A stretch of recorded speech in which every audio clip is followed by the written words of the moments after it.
Hablemos acerca de la reforma de pensiones. La ministra del Trabajo, Janet Jara, aseguró que la pausa en la tramitación de esta reforma, la reforma previsional, no tiene nada que ver con el plebiscito del próximo 17 de diciembre, el plebiscito de salida constitucional, y se debe, dijo, principalmente a la falta de acuerdo con la oposición, sector al que acusó además de ser intransigente. Gonzalo Holguín con detalles. Hola Gonzalo, buenos días. Hola, ¿qué tal? Tomás Cati, muy buenos días. La ministra de Trabajo y Previsión Social, Janet Jara, vive días difíciles en medio de las estancadas negociaciones y la nula tramitación de la reforma de pensiones, debiendo aclarar el estado de la iniciativa y también cuáles son sus reales condicionamientos. Hace algunos días dijo a La Segunda que se reiniciará la discusión de la reforma cuando estén las condiciones para avanzar. Creemos que ese momento puede llegar tras el plebiscito del actual proceso constituyente. Para esta idea ya existen un par de antecedentes sobre la mesa. En el marco del plebiscito del pasado 7 de mayo, la propia secretaria de Estado reconoció que no era un buen momento para negociar con la oposición cuando estaba recién conformándose la primera mesa técnica, porque el escenario constitucional podría polarizar las posiciones. Además, parlamentarios de oposición han planteado que la propuesta constitucional que se vota este mes de diciembre podría tener elementos que contradicen la reforma. El Ejecutivo no está de acuerdo, pero de todas maneras comisionó un informe en derecho para que, como Jara señaló, no sea la opinión del gobierno la que dirima este asunto. Janet Jara ha recorrido los pasillos del Congreso Nacional junto a su equipo estos días buscando desactivar la idea de que el trámite está congelado. Más importante que el plebiscito es seguir conversando para llegar a un acuerdo. Muchas veces las tensiones de los momentos políticos no contribuyen a que se puedan despejar estos debates, pero si hay voluntad de acuerdo, estamos disponibles. Hoy día, más que estar en este lado de la cancha, la pelota está en el lado de la oposición, porque ha sido una oposición que ha sido intransigente durante estos 10, 11 meses. Lo que ha ocurrido en otras ocasiones es que un proyecto sale de una cámara, entra a la otra y la verdad es que no termina de avanzar allá tampoco. El asunto es que estas conversaciones ya se han convertido en una suerte de mito. En la oposición siguen apuntando públicamente que no saben con quién está conversando el Ejecutivo y en reserva tratan de pasar la presión a un problema de diferencias oficialistas. Henry Leal, diputado UDI de la Comisión de Trabajo, dice que otra cosa que es un mito es que el gobierno haya cedido. Pese a que la heredabilidad, la libertad de elección, la inexpropiabilidad, las licitaciones de stock y las cuentas nacionales han sido algunas de las aperturas del Ministerio este año, Leal ocupa este último ejemplo para señalar que no son cesiones reales. Yo no sé con quién está conversando la ministra, porque al menos con nosotros, con la Comisión de Trabajo de la Cámara y el diputado, no está conversando. Y la del Senado. Si no sé con quién está hablando, con la directiva del partido tampoco está hablando, para despejar ese tema. La ministra ha cedido, yo he cedido. Yo bajé ya las cuentas nacionales. Las cuentas nacionales no contaban con el apoyo ni siquiera los parlamentarios de ellos. Y no cedieron nada, era de sentido común.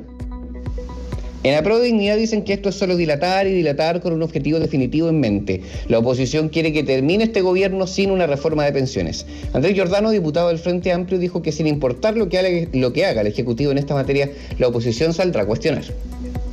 Ha sido un factor para que la oposición siga tomando este rol de palos porque bogas y palos porque no bogas que ha tenido permanentemente. Un sinnúmero de excusas, la salida de ministro, ciertas condiciones en la mesa técnica, dividir la reforma. Ahora, cuando el gobierno frena el compromiso de las indicaciones, también se golpea, ¿no? No es que no haya ideas sobre la mesa. Los diputados de la bancada independientes PPD han intentado acumular apoyo en la oposición para un seguro de longevidad que se incorpore al 6% de cotización adicional. Conocedores del diálogo dicen que el problema aparece cuando esta idea se tiene que convertir en indicación, pese a que el Ejecutivo ya ha enviado un mensaje claro a su sector. Cualquier propuesta que tenga los votos será considerada. Alberto Undurraga, presidente de la ADC y expresidente de la Comisión de Trabajo, dijo que la solución es comenzar el trámite y llegar a un acuerdo en la votación. Cuestionó que el camino no puede ser meter en un cajón la iniciativa. Es cierto que el gobierno todavía no tiene un acuerdo para la reforma de pensiones con la derecha. La forma de salir es que el gobierno presente las indicaciones, aunque no tenga 100% de acuerdo, porque aquí en el Congreso podemos acordar cuánto va a solidaridad y cuánto va a las cuentas individuales para mejorar las futuras pensiones. Así se avanza, no guardando el proyecto en un cajón. Como lo ha hecho por un año entero, la oposición parece estar siempre a punto de hacer alguna especie de contrapropuesta. Esta semana, expertos comisionados por Chile Vamos presentaron a directivas y parlamentarios una propuesta técnica que debiese ser acercada al Ejecutivo en las próximas semanas. Frank Sauerbaum, jefe de bancada de RN, reflotó una vez más la idea de dividir el trámite y dijo que las posturas a 10 meses de la votación en general están lejanas.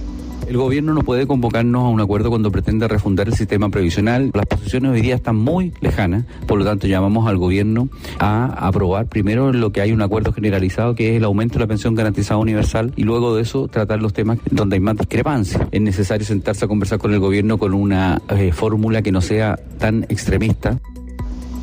Las cosas como están, no habrá trámite de la reforma de pensiones sin un acuerdo. Este acuerdo no puede ocurrir sin la oposición y este acuerdo no puede ocurrir si sus propuestas no están sobre la mesa. Este acuerdo no puede ocurrir tampoco sin mesa. Nada de esto realmente está pasando. Puede ser efectiva la precisión de la ministra Jara sobre el rol del proceso constituyente, pero se use la palabra que se use, saliendo del segundo año de gobierno, la reforma de pensiones sigue sin tramitarse. Katy, Tomás.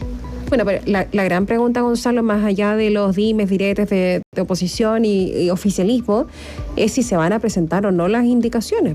Porque, a ver, trascendió esto que se estaba congelando la discusión para después del plebiscito constitucional, pero ¿por qué trasciende finalmente? ¿O por qué queda espacio finalmente para que eso tenga certeza o se pueda creer? Porque no se han presentado las indicaciones. Exacto, ya llevamos casi 3 semanas de retraso del plazo autoimpuesto que señaló la propia ministra. Ella dice que el proceso constituyente no es la razón de ese retraso, que sin duda puede jugar algún grado de análisis, pero lo más importante sigue siendo lo de siempre. Esas indicaciones fueron socializadas, no flotaron, no gustaron, hubo quienes consideraban que no generan realmente ningún cambio. Recordemos que el Ejecutivo planteaba dividir la reforma de alguna manera, pero el tema es que todos los temas conflictivos iban amarrados, aquellos que el gobierno quería impulsar y la oposición también, pero también aquellos temas que incomodaban a la oposición. Entonces esa fórmula no gustó y ahora estamos en un terreno en donde se está buscando, ya sea de parte de parlamentarios o del propio gobierno, llegar a un acuerdo, y solo ese acuerdo va a activar el proceso para que lleguen esas indicaciones. Entonces, en realidad, antes o después del 17 de diciembre, esa fecha no es el hito que dirime si es que hay indicaciones o no hay. La verdad es que hay una parálisis en este momento de las grandes reformas. Hay una parálisis en materia de salud, una parálisis en la reforma tributaria, una parálisis en la reforma previsional. O sea, hay parálisis. Eso es lo que ha ocurrido hace rato.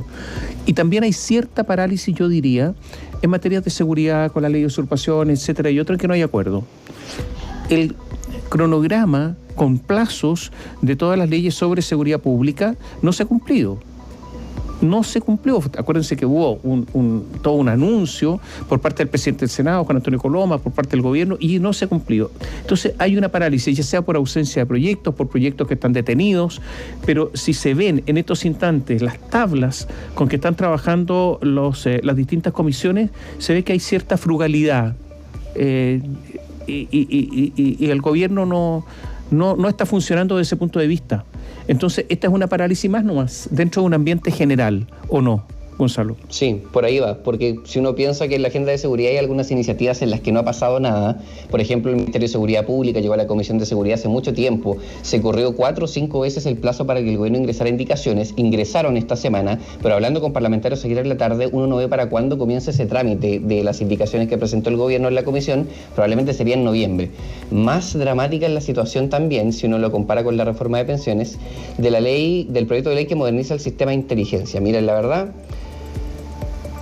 no está congelado ese proyecto. No está pasando nada y no va a pasar nada. Probablemente incluso, una fuente del Congreso nos señalaba durante la tarde de ayer, se trate de transparentar que esa iniciativa tendría que salir de los plazos impuestos de la agenda de seguridad, porque las indicaciones ingresaron en enero y ni siquiera han votado una sola.